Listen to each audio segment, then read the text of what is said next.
사도신경 하심으로 신앙 고백하겠습니다. 전능하사 천지를 만드신 하나님 아버지를 내가 믿사오며 그 외아들 우리 주 예수 그리스도를 믿사오니 이는 성령으로 잉태하사 동정녀 마리아에게 나시고 본디오 빌라도에게 고난을 받으사 십자가에 못 박혀 죽으시고 장사한 지 사흘 만에 죽은 자 가운데서 다시 살아나시며 하늘에 오르사 전능하신 하나님 우편에 앉아 계시다가 저리로서 산자와 죽은 자를 심판하러 오시리라. 성령을 믿사오며 거룩한 공예와 성도가 서로 교통하는 것과 죄를 사하여 주시는 것과 몸이 다시 사는 것과 영원히 사는 것을 믿사옵나이다. 아멘.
그 후에 압살롬이 자기를 위하여 병거와 말들을 준비하고 호위병 50명을 그 앞에 세우니라.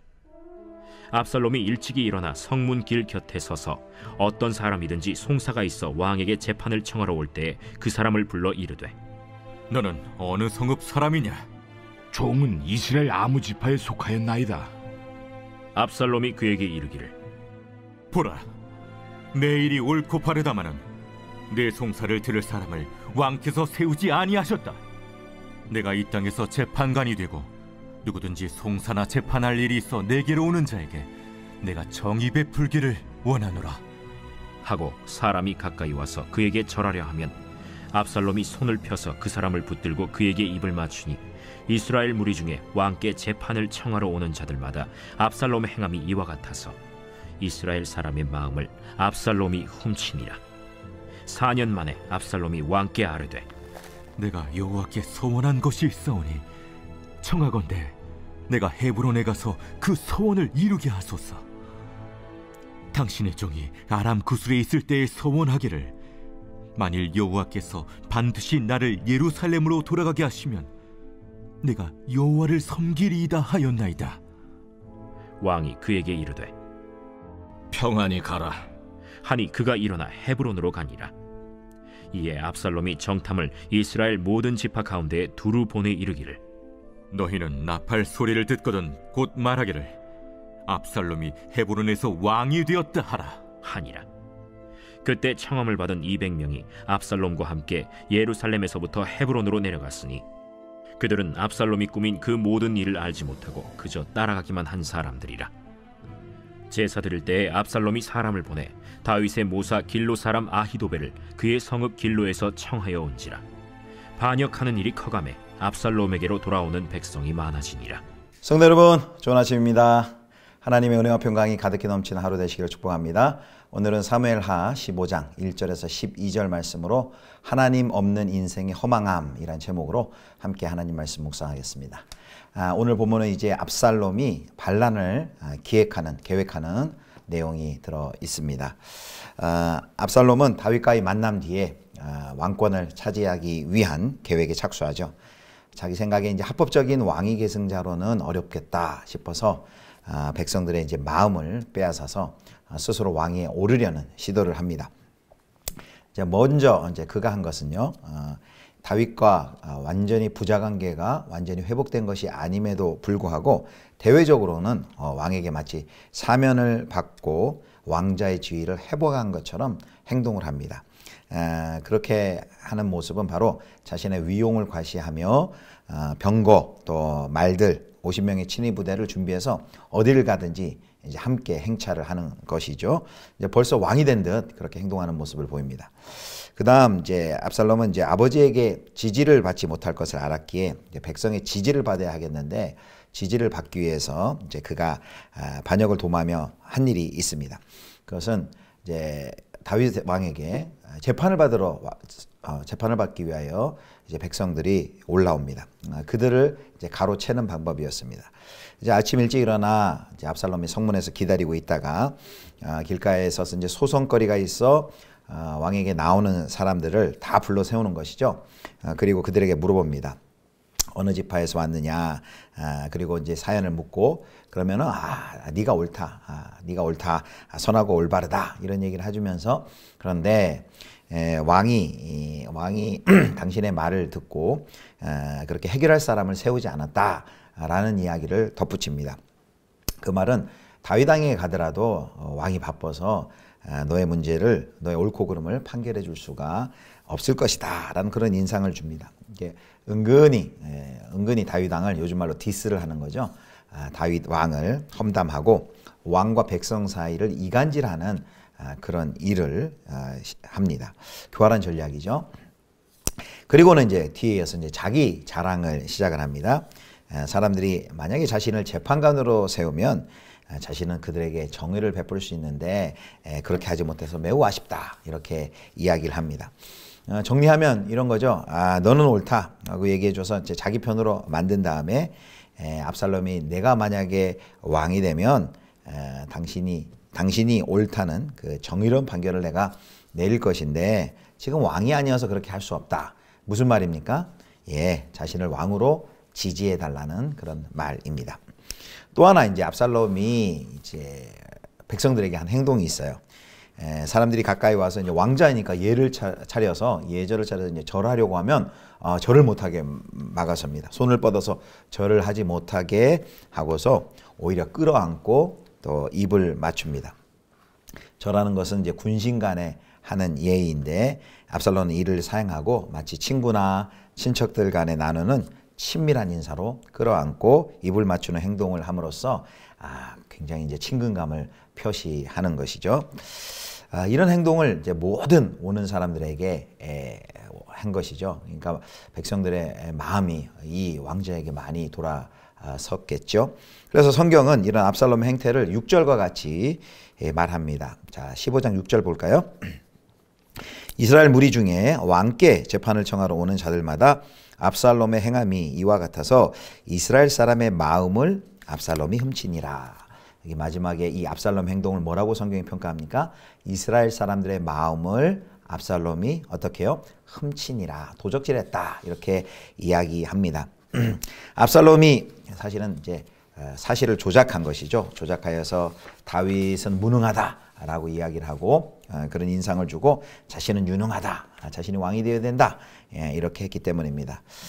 그리고 압살롬이 백성들에게 베푼 친절은 그의 마음 깊은 곳에서 우러나온 친절이 아니었습니다. 목적과 의도가 있는 친절이었죠. 아주 정치적으로 계산된, 의도된 행동이었습니다. 상대방의 마음을 빼앗기 위하여서 친절을 위장하고 있는 간교한 모습입니다. 자, 이제 7절부터 본격적인 이제 반란의 시작의 내용이 나옵니다. 자, 그렇게 백성의 마음을 뺏은 것이 무려 4년 동안입니다. 4년 동안 얼마나 수많은 사람들을 또 만나면서 그들의 마음을 뺏었을까요? 참 압살롬은 강교할 뿐 아니라 용의주도 했습니다. 그래서 압살롬은 다윗 왕에게 찾아가 이제 그 다음 단계죠. 다윗 왕에 찾아가서 자신이 그술에 있을 때에 여호와 하나님께 서원한 것이 있는데 그 서원을 지킬 수 있도록 저를 헤브론으로 보내주십시오, 이렇게 요청을 합니다. 자신의 왕국 반역하기 위해서, 왕권을 잡기 위해서 여기 여호와의 이름을 팔아먹는 압살롬의 그 모습 여러분 보고 계시지 않습니까? 왜 헤브론이었을까? 바로 이 헤브론을 반란의 거점으로 삼은 것은 압살롬이 바로 그 헤브론 출신이고 또 그곳에 이제 강하고 넓은 인맥을 소유하고 있기 때문입니다. 또 헤브론은 다윗이 유다의 왕이었을 때 그곳을 다스렸던 정치적으로도 매우 중요했고 그들의 조상들의 또 묘가 있는 매우 중요한 지역입니다. 이 다윗이 이제 압살롬의 계획을 서원하겠다는 계획을 듣고 아마 흐뭇했을 것 같아요. 이 압살롬의 교활한 계획을 이 단계에서는 아직 깨닫지 못하고 그것을 허락해 줍니다. 그래서 이제 압살롬이 이제 허락을 받고 내려가죠. 자, 압살롬이 그 다음에 한 것은 이제 정탐들을 온 이스라엘의 모든 지파에 보내서 나팔 소리를 들으면 신호를 보내면 헤브론에서 왕이 되었다라고 선포하라고, 이제 쿠데타를 선포하라고 이제 작전을 지시해 둡니다. 그 다음에 압살롬은 헤브론에 내려갈 때 200명의 사람들을 데리고 함께 내려가는데 이들은 영문도 모른 채 그 압살롬을 함께 따라가고 이제 그대로 이용을 당합니다. 이들에 대해서는 이제 반란에 대해서 알려주지 않습니다. 이 반란의 이 비밀이 유지돼야 되는데 그것이 새어나갈까봐 마지막 순간까지 비밀을 유지하기 때문에 알려주지 않고 결국 그들은 영문도 모른 채 이제 이용만 당하는 것이죠. 여기 그 다음에 이제 반란이 뭘로 시작하냐면 참 제사로 시작됩니다. 참 이것도 웃긴 대목인데요. 하나님의 뜻에 맞지 않게 하나님의 뜻과 어긋난 일을 하면서 반란을 하면서 그것을 제사로 시작하는 모습. 아까 마치 헤브론에 내려갈 때도 여호와께 서원을 지킨다라고 말하면서 하나님의 이름을 망령되이 일컫는 하나님을 이용하는 그런 모습인데 여기 똑같이 이 압살롬이 하나님을 이용하는 모습을 봅니다. 그리고 누구를 데려오느냐면 아히도벨. 이 아히도벨은 다윗의 모사이고 이스라엘의 제1의 최고의 지략가였습니다. 그의 고향이었던 길로에서 그를 초대해서 아히도벨을 자기 편으로 만들고 자기의 모사로 삼습니다. 이 아히도벨이 많은 백성들에게 존경받기 때문에 아히도벨이 돌아서서 아마 백성들도 많이 이 백성의 동조를 이끌어내는데 한몫을 했을 것입니다. 왜 아히도벨이 이 압살롬의 반역에 참여했을까? 원래는 다윗의 지략가, 다윗의 모사였는데 왜 참여했을까? 이런 궁금증이 있습니다. 학자들은 아무래도 이 아히도벨이 압살롬의 반역에 참여한 것은 이제 그 자기의 이 아히도벨의 손녀가 밧세바입니다. 밧세바. 그런데 다윗이 밧세바를 간음하고 또 손여사인 우리아를 죽였죠. 그것을 그 모든 일을 지켜보고 그 일에 충격을 받고 그의 마음이 돌아섰다라고 이런 해석을 합니다. 자, 반란은 마치 기다렸다는 듯이 들불처럼 이제 온 나라로 확산됩니다. 그리고 압살롬에게 돌아오는 백성들이 점점 많아집니다. 이렇게 오늘 이야기는 12절로 정리가 됩니다. 자, 오늘 말씀을 좀 정리해 보겠습니다. 4년 동안 복수심과 그리고 그는 권력 욕만 키웠습니다. 그런데 하나님에 대한 신앙은 정반대로 죽어있는 모습을 우리가 발견합니다. 여호와의 이름을 함부로 이용하고 반역을 시작하면서도 뭐 제사를 지내는 그런 모습은 긴 세월 다윗을 죽이려고 했던 하나님을 떠나 있던 사울과 어쩜 그렇게 닮아 있는지 모르겠습니다. 겉은 여전히 경건으로 꾸몄지만 그 속은 결코 하나님의 뜻과는 전혀 거리가 먼 그런 행동을 하고 있지요. 아무리 숱하게 예배를 드리고 아무리 기도를 한다고 해도 그의 마음속에는 그릇된 야망만 키워가는 이런 잘못된 신앙의 모습을 보여주고 있습니다. 사랑하는 성도 여러분, 우리도 마찬가지입니다. 종교적인 어떤 행위를 한다고, 예배와 기도와 종교적인 영역에서 일을 한다고 우리의 마음까지 그렇게 하나님께 온전히 드려지고 있는지 우리가 함께 살펴봐야 되겠습니다. 하나님을 도구와 수단 삼으면서 하나님을 이용하며 내 마음속에는 하나님과 상관없는 내 야망과 욕심을 채우기 위해 우리가 하나님을 이용하고 있는 것은 아닌지 항상 우리를 되돌아봐야 할 것입니다. 그 다음 또 하나 기억해야 될 것은 압살롬은 참 외모가 뛰어났죠. 외모도 뛰어났고 또 지략도 뛰어났고 사람들도 그를 좋아했습니다. 그가 원하던 대로 사람들의 마음을 모두 얻었습니다. 이스라엘 지파들이 다 따랐고 다윗의 참모인 아히도벨도 돌아섰습니다. 모든 것이 다 갖춰진 것 같습니다. 당장에 이제 그가 계획한 대로 이제 왕위가 그에게도 돌아올 것 같은 모든 일이 다 이루어질 것 같습니다. 치밀한 계획이 그가 바라던 성공을 가져다 줄 것처럼 보이지만 하지만 이런 권모술수 그리고 변절 반역으로 얻은 권력으로는 사람의 마음을 얻을 수 있지만은 사람의 마음을 훔쳤다 그랬죠. 사람의 마음을 훔칠 수는 있지만 결코 하나님의 마음은 얻지 못한다는 것을 오늘 우리는 이 본문을 통해서 반드시 기억해야만 합니다. 그리고 아무리 사람의 마음을 얻는다고 해도 또 철저히 자기 나름대로 계획했다 하더라도 하나님이 함께 하시지 않는다면 그는 멸망하고 맙니다. 결국 하나님께서는 이제 이 이야기의 끝은 이제 압살롬의 반역 그 모략을 파하시고 심판하시죠. 압살롬의 계획이 완전히 물거품이 되게 만드십니다. 결국 압살롬은 하나님을 무시하고 하나님 없이 사는 그런 인생의 허무한 모습을 우리에게 보여줍니다. 우리 지난 시간에 지난 주일에 시편 127편 말씀 함께 살펴봤죠. 시편 127편 1절에 여호와께서 집을 세우지 아니하시면 세우는 자의 수고가 헛되며 여호와께서 성을 지키지 아니하시면 파수꾼의 깨어있음이 헛되도다. 하나님 없는 수고와 노력이 얼마나 헛된가를 우리가 주일 예배를 통해 살펴봤습니다. 오늘 압살롬의 모습이 바로 그런 인생을 우리에게 대변하고 있습니다. 하나님 없이 자기의 노력과 지혜로 하나님과 상관없는 야망과 성공을 위해 달려가는 인생이 아니라 하나님의 뜻과 지혜와 능력을 구하고 하나님을 절대 의존하심으로 하나님의 길을 가는 하나님의 뜻을 구하며 그 길을 가는 신실한 주의 백성 되실 수 있기를 주님의 이름으로 축원합니다. 기도하겠습니다. 하나님, 마음에 하나님이 없이 자신의 야망과 욕망을 채기 위해 계획하고 사람의 마음을 빼앗는 압살롬의 모습을 보았습니다. 사람의 마음은 빼앗을 수 있을지언정 하나님의 마음을 살 수 없었던 압살롬의 그 모습을 보며 우리도 하나님을 전적으로 의지하고 하나님의 뜻을 구하며 하나님이 원하시는 길이 무엇인지를 깨닫고 그 길을 가기에 순종하기에 힘쓰는 저희들 되게 하여 주시옵소서. 감사드리며 우리 주 예수 그리스도의 이름으로 기도드립니다. 아멘. 주기도문 하시겠습니다. 하늘에 계신 우리 아버지여, 이름이 거룩히 여김을 받으시오며 나라의 임하옵시며 뜻이 하늘에서 이룬 것 같이 땅에서도 이루어지이다. 오늘날 우리에게 일용할 양식을 주옵시고 우리가 우리에게 죄 지은 자를 사하여 준 것 같이 우리 죄를 사하여 주옵시고 우리를 시험에 들게 하지 마옵시고 다만 악에서 구하옵소서. 대개 나라와 권세와 영광이 아버지께 영원히 있사옵나이다. 아멘.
아멘.